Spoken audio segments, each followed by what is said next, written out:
எல்லாருக்குமே தனுஷோடைய அடுத்த திரைப்படத்தை பத்தி தெரியும். 54வது திரைப்படம் கர அப்படின்னு சொல்லி அந்த படத்துக்கு டைட்டிலும் இருந்துச்சு. படத்துடைய டீசர் ரிலீஸ் பண்ணி ரசிகர்கள் மத்தியில் இந்த படத்துக்கு ஒரு பெரிய எதிர்பார்ப்பை கிரியேட் பண்ணி வச்சிருக்காங்க.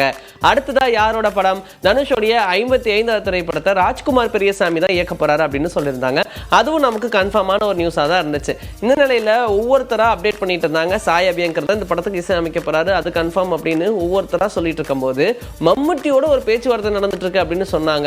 அடடா வந்தா நல்லா இருக்குமே அப்படின்னு நம்மளுமே நிறைய யோசிச்சுட்டு இருந்தோம். அந்த வரிசையில் இப்போ மம்முட்டி இந்த படத்துக்கு ஓகே சொல்லிட்டாரு அப்படின்னு சொல்லி ஒரு அனௌன்ஸ்மெண்ட் கொடுத்துருக்காங்க. கூடவே 2 பேரும் சேர்ந்து இருக்கிற மாதிரி ராஜ்குமார் பெரியசாமியும் மம்முட்டி அவர்களும் சேர்ந்து இருக்கிற மாதிரியான ஒரு புகைப்படம் இப்போ இணையத்தில் செம வைரலாக போய்கிட்டு இருக்கு.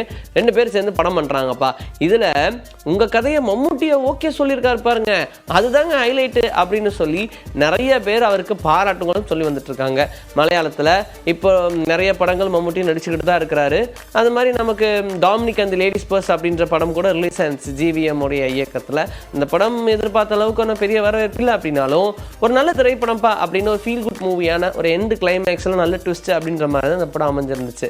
இப்படி இருக்கும்போது இந்த திரைப்படத்தில் இவர் கன்ஃபார்மாக இருக்காரு அப்படின்றத அனௌன்ஸ் பண்ணிட்டாங்க. அஜித்துடைய அடுத்த திரைப்படம் எப்படி இருக்க போகுது? குட் பேட் அக்லி திரைப்படத்துக்கு அப்புறமா மறுபடியும் அதே கூட்டணி அப்படின்றதுனால எல்லாருமே ஒரு பெரிய எதிர்பார்ப்பு வச்சிருக்காங்க. ஆதிக் ரவிச்சந்திரனுமே வரிசையா நிறைய திரைப்படங்கள் ஹிட் கொடுத்தாகணும் அப்படின்ற கட்டாயத்தில் தான் இருக்காங்க. ஏன்னா முன்னாடி விஷாலை வச்சு எடுத்த படமும் ஒரு ஹிட்டு தான், அஜித் அவர் வச்சு எடுத்த படமும் ஒரு ஹிட்டு தான். சரி மறுபடியும் வேற ஏதோ ஒரு நடிகரோட ஜாயின் பண்ணுவார்ப்பா அப்படின்னு நினைச்சா அதுதான் கிடையாது. மறுபடியும் அஜித்தோடைய அப்படின்னு சொல்லிட்டாங்க. அஜித் அவரோ ஒரு பக்கம் ரேஸ் இன்னொரு பக்கம் சினிமா அப்படின்னு மாறி மாறி பேலன்ஸ் பண்ணிட்டு இருக்காங்க. இந்த பிப்ரவரி மாதம் படத்துடைய ஷூட்டிங் ஆரம்பிக்கணும்னு சொல்லியிருந்தாங்க. ஆல்ரெடி ஒரு ப்ரொடக்ஷன் கம்பெனியில் பேசி வச்சிருந்தாங்க இந்த படத்தை பற்றி. ஆனால் அந்த ப்ரொடக்ஷன் கம்பெனி இப்போதைக்கு ஜகா வாங்கியிருக்குது. ஏன்னா ரேஸ் எல்லாம் ஓடிட்டு இருக்கிறாரு, பெரிய படம்லாம் போடுறோம், ஒருவேளை வர முடியல அப்படின்னா அங்கே தான் நீங்கள் அவருடைய டெடிகேஷனை பாராட்டணும் அப்படின்ற மாதிரிலாம் ரசிகர்கள் ஒரு பக்கம் சொல்லிக்கிட்டு இருக்காங்க. சரி இப்போ யாரு தான்ப்பா அப்படின்னா ஏகே என்டர்டைன்மெண்ட்ஸே இந்த படத்தை ப்ரொடியூஸ் பண்ணுறாங்க அப்படின்னு சொல்கிறாங்க. உடனே எல்லாரும் அஜித் குமார் அவர்களே ப்ரொடக்ஷன் கம்பெனி ஆரம்பிச்சிட்டாங்களா அப்படின்லாம் கேட்பீங்க. அதான் கிடையாது. தெலுங்குல ஒரு நல்ல எஸ்டாப்ளிஷ் ஆன ஏகே என்டர்டைன்மெண்ட்ஸ் அப்படின்ற ஒரு ப்ரொடக்ஷன் நிறுவனம் போலோ சங்கர் அப்படின்ற திரைப்படம் கூட எடுத்திருந்தாங்க. கிட்டத்தட்ட ஒரு 15-16 படங்களுக்கு மேலே ப்ரொடியூஸ் பண்ணியிருக்காங்கன்னு வச்சுக்கோங்க.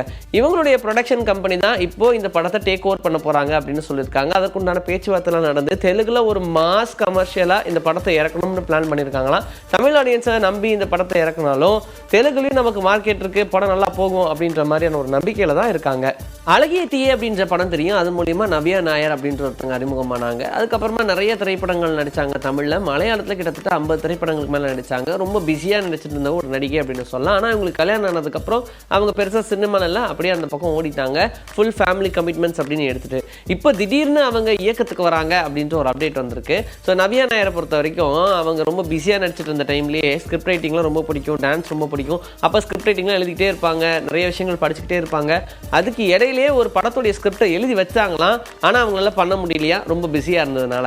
இப்போ அதே ஸ்கிரிப்டை கொஞ்சம் தூசி தட்டி எடுத்து ஒரு நல்ல ப்ரொடக்ஷன் கம்பெனியில் பிச் பண்ணி அது ஓகே ஆகி இப்போ இந்த படம் மூவ் ஆயிருக்கு அப்படின்ற மாதிரி சொல்கிறாங்க ஷூட்டுக்கு. படத்துடைய மையக்கருவாக சொன்னால் ஒரு பெண்ணுடைய வாழ்க்கை அப்படின்னு பார்க்கும்போது அவருக்கு 3 வாழ்க்கை, அதாவது மனசுக்குள்ள ஒரு வாழ்க்கை இருக்குது, பெண்ணா ஒரு வாழ்க்கை இருக்குது, சமூகத்தில் ஒரு வாழ்க்கை இருக்குது. இந்த 3 அடிப்படையாக வச்சு தான் என்னுடைய கதை நகரப்போகுது. ஸோ முழுக்க முழுக்க ஒரு ஃபீமேல் ஓரியன்ட் சப்ஜெக்ட் திரைப்படமாக தான் இந்த படத்தை எடுக்கிறாங்க. ஃபீமேல் லீட் யாரு அப்படின்ற அனௌன்ஸ்மெண்ட்லாம் கூடிய விரைவில் வரும் அப்படின்ற மாதிரின்னு சொல்லியிருக்காங்க. மலையாளத்தை பிரதானமாக வச்சு இந்த படத்தை ரிலீஸ் பண்ணாலும் தமிழ்லையும் இந்த படத்துக்கு ஒரு ஈக்குவல் இம்பார்ட்டன்ஸ் கொடுக்க போகிறோம் அப்படின்னு சொல்லியிருக்காங்க. அதுக்கேற்ற நடிகைகள் தேடிட்டு இருக்காங்களாம். டியர், கிங்ஸ்டன், ரெபல் இந்த மாதிரி நிறைய படங்களில் வந்து ஜிவி பிரகாஷ் நடிகனாக கொடுத்துக்கிட்டே தான் இருந்தார். அடுத்ததும் நிறைய படங்கள் அவருடைய நடிப்பில் காத்துக்கிட்டு இருக்கு. ஒரு சில படங்கள்லாம் ஷூட் முடிச்சு ரிலீஸ்க்கு ரெடியாக இருக்கு. அதில் ஒன்று தான் லக்கி தி சூப்பர் ஸ்டார் அப்படின்ற படம். இந்த படத்தை பற்றின ப்ரமோஷன்லாம் பெருசாக பண்ணவே இல்லை. ஆனால் இந்த படத்தின் மேலே ஒரு நம்பிக்கை இருந்துச்சு. ஆனால் அந்த நம்பிக்கை தியேட்டருக்கெல்லாம் இல்லாமல் ஓடிடி ரிலீஸ் அப்படின்ற மாதிரி சொல்லிட்டாங்க. ஏன்னா இந்த படம் குறிப்பாக சொல்லப்போனால் ஜிவி பிரகாஷ், அனேஸ்வரராஜன், அது இல்லாமல் நிறைய நடிகைகள் சேர்ந்து இந்த படத்தில் நடிச்சிருக்காங்க. இந்த படத்தோடைய நம்பிக்கையே அதில் இருக்கக்கூடிய ஒரு நாய்க்குட்டி தான். அதுவும் ஒரு பிரதானமான கதாபாத்திரம் பண்ணியிருக்கு. இது வரைக்கும் ஜிவி பிரகாஷ் நடித்ததுலேயே இந்த திரைப்படம் ரொம்ப ஒரு குழந்தைகளை கவரக்கூடிய திரைப்படமாக இருக்கும் அப்படின்னு சொல்லியிருக்காங்க. அந்த மாதிரியான கதை காலத்தில் தான் உருவாகியிருக்காம் இந்த லக்கி அப்படின்ற படம். ஆனால் இந்த லக்கி படத்தை டைரெக்டாக ஓடிடியில் ரிலீஸ் பண்ணி சேஃப் ஆகிக்கலாம் அப்படின்ற மாதிரி ப்ரொடக்ஷன் கம்பெனியில் முடிவு பண்ணிட்டாங்க போல். இந்த படத்தை பிப்ரவரி 20ஆம் தேதி ரிலீஸ் பண்ணுறதுக்கு பிளான் பண்ணி போஸ்டர்ஸும் வெளியாயிடுச்சு. கண்டிப்பாக இந்த படம் 20 ரிலீஸ் ஆகுது. இன்னைக்கு நம்மளுடைய சினிபூத்தில் சினிமா பற்றின பல விஷயங்கள் பார்த்தாச்சு. இதே மாதிரி அடுத்த எபிசோடுக்கு ரெடியாக இருங்க. உங்களை நான் வந்து சந்திக்கிறேன். This is bye from me, Jashri. Take care.